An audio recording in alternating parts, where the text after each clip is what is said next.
After his latest win, I think it's evident Floyd Schofield is not ready for the big names, particularly Gervonta Davis. The Gervonta Davis curse continues. Now, a lot of boxing fans seen the performance from Kid Austin, Floyd Schofield. People were asking my opinion, so I'm going to prepare this video and you guys let me know what you think in the comment section. So Kid Austin fought a guy named Euron from Mexico, Rene Tele Euron. And the performance was overall lackluster from Kid Austin. To prove this, look no further than his own promoter. Before the fight, Oscar De La Hoya stated that he's picking Kid Austin, Schofield, to knock out Euron. But it was Euron who hurt in the third round, Kid Austin, Schofield, and dropped him out of nowhere in round 11. And it just wasn't the performance that I think Team Schofield would have wanted, right? It actually pushed him back, which I'll get into further in this video. Post-fight, the promoter, Oscar De La Hoya, I do believe he makes a strong case, right? Oscar De La Hoya, who said he's picking Schofield by knockout, he rated this a C-, I believe it was, right? So that tells you everything you need to know. Confident promoter before the fight, after the fight, he says it's C-. And to me, this fight pushed him back because for the most part, Schofield had been getting good wins or knockouts, things like that. So you can't really say much. Meanwhile, his team, his dad, himself, they were doing a lot of talking. They talked down on Devin Haney and said he got no chin, whether you agree with it or not. Devin Haney is still undisputed. You know, he was an undisputed fighter. He's further along in his career. He's done more than Schofield for sure. And, you know, some people disagree with sharing of sparring stories. Some people say what happens in the gym stays in the gym. But in this generation, that seems to be a long lost art. And people just blabbermouth everything that happens in the gym. But Devin was one of the persons that Team Schofield constantly got at. Shakur Stevenson, I made a video about that. Check that on the channel. Another person. Kid Austin said that Shakur is soft and he talks too much. But now look at you. You said that Shakur talked too much, but you and your team talk bad about Gervonta Davis. You know, you guys seen the title of the video and had a lot to say. And now Gervonta Davis is roasting you off of this performance. On social media, Gervonta Davis says, and I quote, "I'm getting me a bite to eat, and I'm hearing that Kid Austin, Floyd Schofield, you getting your ass kicked, bruv. Tell me it ain't so. Hit me back ASAP. Clear this ish up." So Tank Davis obviously got wind of it. He said he was getting a bite to eat. Got wind of it that Schofield wasn't looking so great versus Euron. He says, "I won, right?" Crying emoji. "You could be next. I am number 2 for your belt." I mean, to me, that's not a good response at all. You know, first of all, we know Tank likely has a fight with Lamont Roach, so that's doubtful that it happens next. Beyond that, I look at these fights like when you do the talking that Team Schofield did, almost like an audition tape. You talk bad about Devin Haney, you talk bad about Shakur, and you talk bad about the king of the totem pole, which is Gervonta Davis. So this was your audition tape to show the world, because you have never fought anyone like any of those 3 people I just mentioned.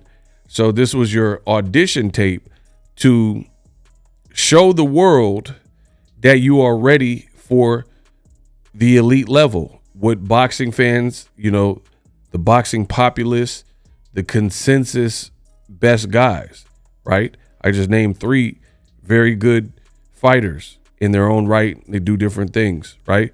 So this was your audition tape to show the world what it is, and you came up short. Now, there's other people, they're not going to be as blunt as me, and to each his own. You guys can go watch them. When it comes to boxing, I would be a fool to have all these talking points and data points and not factor that into my assessment. What do I mean? When I make these videos and when I'm breaking down, I have to compute all of the information that I currently know about the situation and then make my assessment. And that's what I do. And I'm the best in the business, and it's not even close. I do it damn good, right? So that's what I'm doing here. And the reality is this: the amount of trash talk that we've heard, the imagery that has been painted by Team Schofield, the dad talking, the son talking, and, even Golden Boy or the promoters talking, what they have forecasted or foreshadowed for Kid Austin, and mostly I would say the team, what they've said, you didn't live up to that. Point blank, period. Now, can you get better, go back to the gym, work on some things? Absolutely. But in this performance, you definitely didn't live up to that. You did not live up to any of the metrics and, the hype with this performance with Yeron. Now, I told you before the fight that this was a step up. This is a step up in class for where he's at, because I've watched Yeron live. He actually upset an Olympian in Carlos Balderas, your boy Ego. I told you guys, Yeron could fight, and people were sleeping on him. And I told you he could fight, and that it was going to be a telling fight if Kid Schofield, Floyd Schofield, Kid Austin, if he blazed Yeron, then that would show me something. But I thought it would be a tough fight, and I was absolutely right and correct. And here's the thing. Again, different people have different approaches. I'm giving you mine. You cannot say the things you've been saying, particularly about Gervonta Davis. Like, for example, Team Schofield said that Gervonta Davis is getting old, right? And I'm just paraphrasing. They basically said he's getting old. There's some slippage. He's really not that fast. Like, it sounds delusional in hindsight after you watch the Schofield versus Yeron fight. But anyway, this is what they were saying. They were saying that Tank Davis, basically, he's getting older. He's not getting any younger. He's slower. He's not as fast as people think. And almost like he's missed a step, even though he's undefeated and virtually knocking everybody out except for 2 guys, right? And one of them was Pitbull, and he had a messed up hand in that fight, right? So this is the talking points and the chatter, the chatty patty stuff that we've heard from Team Schofield. And I'm here to tell you, if this is your performance, then I don't believe you could beat Tank Davis the way you looked in this fight. You were hurt. There were times where you looked bewildered. Oh, yeah, we have to break it down. The other thing they said about Gervonta Davis is that Schofield would stop Tank Davis, I think they said in 4 rounds. I'm pretty sure it was 4 rounds. In 4 rounds, they said Schofield would stop him. You didn't even stop this dude who now has 4 losses in 4 rounds. So what makes people believe that you would stop Tank Davis? Because let's be real, Tank gets a lot of hate. He's at a different level than Yeron. Power, at a different level. Intelligence and ring IQ at a different level. Defense at a different level. And here's the interesting fact. Euron is about 5'5", so he's shorter for the division. This looked like it gave issue to Schofield. The fact that he was in there with like a compact, kind of shorter guy for the division. Euron 5'5", Tank Davis is listed at 5'5.5". Euron dropped Schofield with the left hand, which is, guess who? Gervonta Davis's money punch. Left hands, straight lefts. You know, he has power on both hands, obviously, but he's a southpaw. Euron's not even a southpaw, and he's sitting you down. You see how Euron like is shorter than Schofield, right? The other thing that looking at this fight has told me, and it's not just this one fight, but just looking at the young career of Kid Austin, that I've noticed is this. He seemingly fights in kind of one mode. Some people even liken him to a Sean Porter. And I'm here to tell you, at the elite level, that offense, when you're hurt, when you're cut, let's just dump on more offense and fight fire with fire. That's not really like the safest and smartest way to go about it when you step up. Like, for example, I don't want to see Tank versus Schofield anytime soon, especially after this performance. So let's say Edwin De Los Santos. If what I'm saying is false, tell Golden Boy to put Schofield in with a guy like Edwin De Los Santos. And I'm here to tell you, he can box, he's athletic, and he has power, and he's big. I just seen a recent video of him, and he looks pretty big, like in his offseason, right? That is not a person, Edwin De Los Santos, that you want to slug it out with. We just seen El Rayo, who's now a champion at 140. That's his approach. He tried to have a shootout with De Los Santos. They both have power, and then De Los Santos end up knocking him out. So I think that would be a great fight. But you don't want to just fight fire with fire. And he was in there with this very tough and durable Mexican fighter who now has 4 losses. He's never been stopped. And Schofield was making rookie mistakes. One of those rookie mistakes to me is he was fighting almost like off fumes and emotion, while Euron seemed a lot more comfortable. Like Euron being from Mexico and having that kind of quote unquote Mexican style, he seemed like that's what he wanted to do. And he was almost like enjoying the slugfest a little bit more, which makes for good TV and good rounds and stuff like that, but not for the longevity of your career if you're Floyd Schofield. So I think that was one rookie mistake that I've seen from Schofield, not just in this fight, but in general. He just seems too eager to engage offensively. And against a guy like Tank Davis, I mean, he showed you how many times that one false move, it could be lights out. You're completely scrambled. And here's the thing.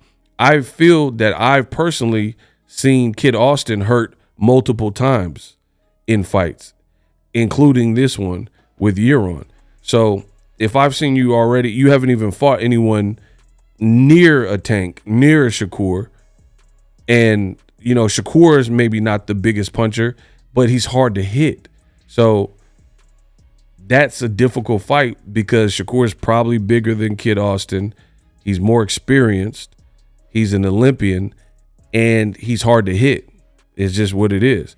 And Shakur can possibly, I think Shakur kind of likes it when a person, you know, comes at him a little too reckless, because he'll try to capitalize on your mistakes, right?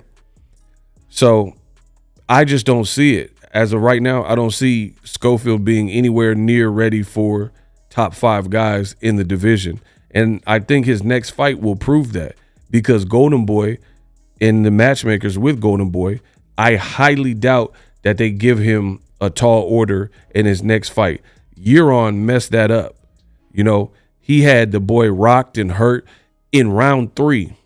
In round 3, he had him hurt. There was a section after round 3 that to me kind of proves that Floyd Schofield was hurt in that, because he went to sit down and misjudged the chair and he fell on the ground. Look at that. Like he went to his corner.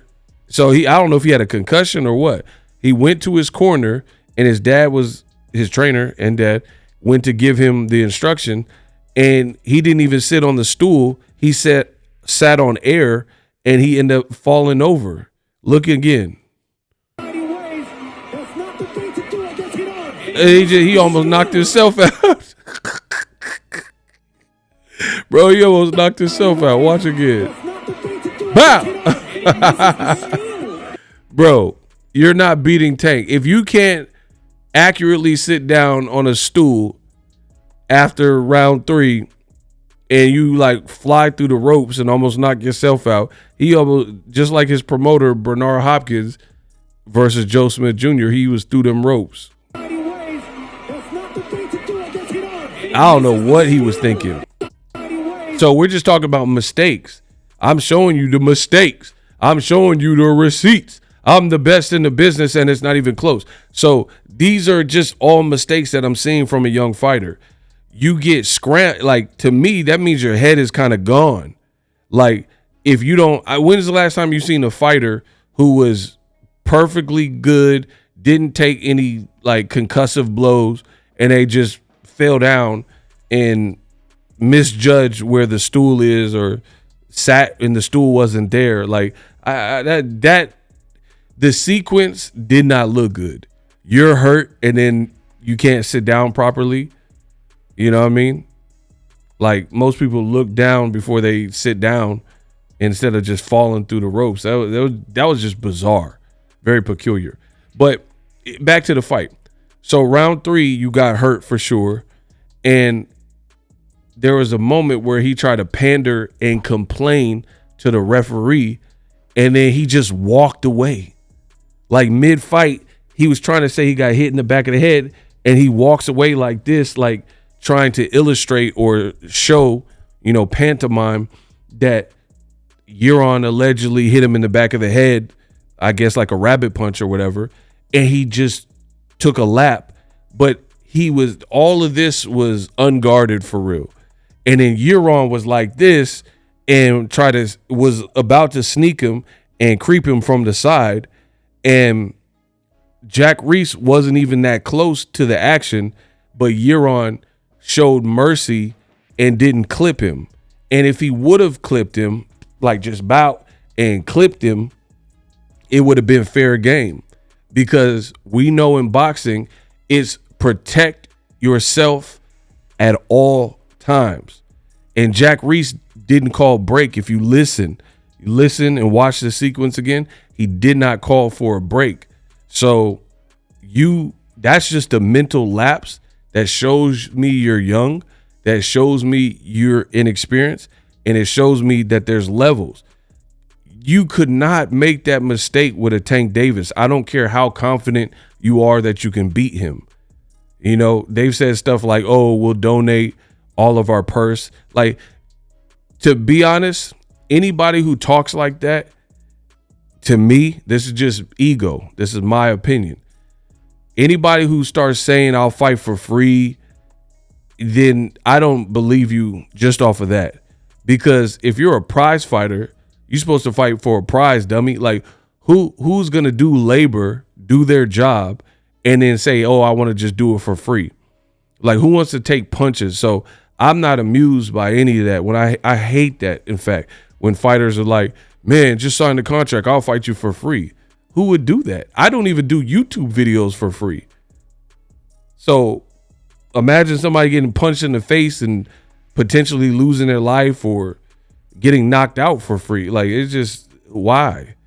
If this is your skill, this is your trait, this is your trade, you know what I mean? Like, you're supposed to get paid for it. So I always thought that was a weird comment from Team Schofield, saying that we'll fight Tank for free and all that type of stuff. I immediately tune that out and don't believe when people say that. But you're missing the stool falling on the ground. You got hurt in round 3. You walked off, like, to me, that means like your mind's not sharp enough, or you're hurt, or something's going on, or you're inexperienced, whatever the reason is, because I can't tell you what why he elected to do certain things. But what I'm saying is you're not ready for the big leagues, in my opinion, if you're making mistakes like that, right? Because at the elite level, those mistakes will definitely cost you. And against a guy like Gervonta Davis, I mean, Frank Martin boxed a pretty good fight, pretty good fight. He came to win. He has skills, southpaw, and Tank put his lights out in 2 punches. You can't. Hector Luis Garcia, same thing. It was a pretty patient fight, and then out of nowhere, Tank bombs on him and stuff like that. You have Schofield literally walking, and he's about to get blindsided by Euron. And luckily for him, Euron is not dirty. I can't even say dirty because it's not really a sucker punch. You're trained as a fighter to protect yourself at all times. So if you choose in that moment not to, then it's fair game unless the ref said break or something, right? Wilder did it with Zhang, and you've seen he got knocked out seconds later because Zhang, unlike Euron, showed no mercy.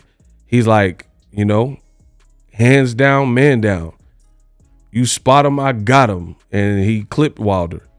And then Wilder got knocked out. So this could have been even uglier for Schofield. Now, later in the fight, round 11, he ends up getting dropped by a left hand from Euron. Again, Schofield's team, the reason that myself and others are going to judge it even, I guess you could say, more harshly, is because ultimately the stuff you've been saying and pushing did not appear to show up. So you're always going to be held to the standard that you kind of set. Like if you say I'm the best ever, or no one could touch me, my defense is crispy, I mean, people are going to hold you to that. And that's what happened. And I think all of the trash talk to guys like Tank will knock him out in 4 rounds. You can't even knock Euron down, let alone knock him out in 4 rounds. It gives me zero faith. And I understand, like, styles make fights and all that. But to me, Gervonta's a way higher level than a Euron. Euron lost 3 times. He got beat by like 3 people before the Schofield fight was even thought of. You see what I'm saying? So shout out to Euron. He did his thing, and he did it with Carlos Balderas. But I really don't believe Rene Tellez Euron. I think he's a good fighter. I respect him.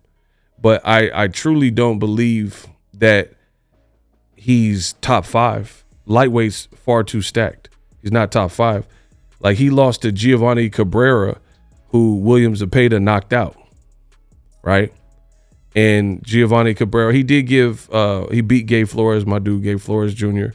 And Pitbull, he made Pitbull look not so fancy in that fight. But he also lost to Michelle Rivera, who Frank Martin beat. Tank and it's not about a bunch of triangle theories, but I just want you guys to see Michelle Rivera beat Euron, right, when he was 15-0. And then after this fight, Michelle Rivera gets dominated and dropped by Frank Martin, right? And then he tests positive for something. So you see this one loss. This one loss is to Frank Martin, a guy that Tank beat. So again, there's levels to this. Frank Martin is at a different level, right? I think, as long as Frank Martin is psychologically in the right headspace, I would pick him to beat Floyd Schofield at the moment. You know what I mean? So all in all, the point I guess I'm making is Floyd Schofield, the talk did not translate into the performance. What you said you would do to guys like Tank Davis, we don't believe you. You need more people. And I think he even made fun of Lamont Roach. Lamont Roach is a cerebral fighter. He's a good fighter. How you going to make fun of all these people and then, you're getting hurt by this dude? I don't know. I just, there's something, I can't even, like, sometimes when I watch boxing, I get gut feelings. It's really hard to explain.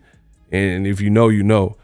And I've seen something in Schofield's fights that is questionable to me.